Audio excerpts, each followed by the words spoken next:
kahit paggabi na, wala pa rin tigil ang pagdating ng mga namimili ng mga paputok at pailaw dito sa Bukawi, Bulacan. Sa dami ng mga bumibili, puno na ang parking sa mga tapat ng bawat tindahan.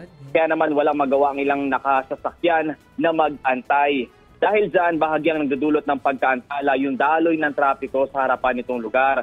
Para sa mga kapatid nating magpapaputok o magsisindi ng pailaw ngayong bagong taon, ito na ang preso.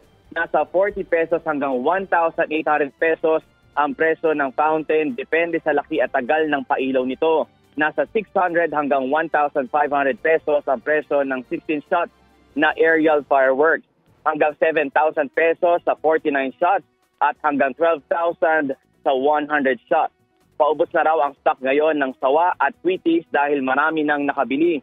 Nasa 800 hanggang 1,500 pesos ang bundle ng kwitis, depende sa klase. Habang nakadepende sa haba ang preso ng paputok na sawa. Ang 10 piraso naman ng luces ay nasa 50 hanggang 100 ang preso, depende sa klase. Boss Jovi, Chiki, Maricel, paalala ng Bureau of Fire Protection sa mga kapatid nating mag-iimbak ng nabili nilang paputok sa bahay, maghanap ng lugar na paglalagyan nito na malayo sa mga bata. Dapat malayo rin ito sa mga bagay na pwedeng dahilan ng pagliyab nito. Dapat din daw may nakahandang fire extinguisher o tubig malapit dito para maapula agad ito sakaling magliyab. Yan muna ang latest mula dito sa Bukawi, Bulacan. Balik sa inyo. Ito sa'yo ng mga nagtitinda dyan sa Bukawi. Comparison, compared dun sa benta nila last year.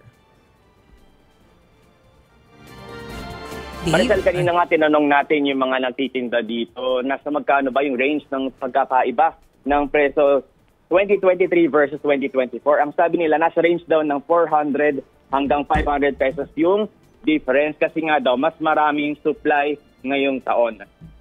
Pero in terms dun sa dami ng mga bumibili, mas mapera ba mga tao ngayon?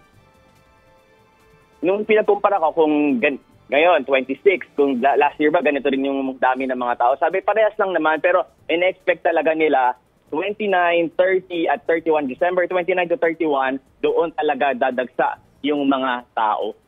Dave, may a few days pa no bago mag-New Year, tataas pa ba yung mga presyo? Anong balita dyan? Or ito na yung max?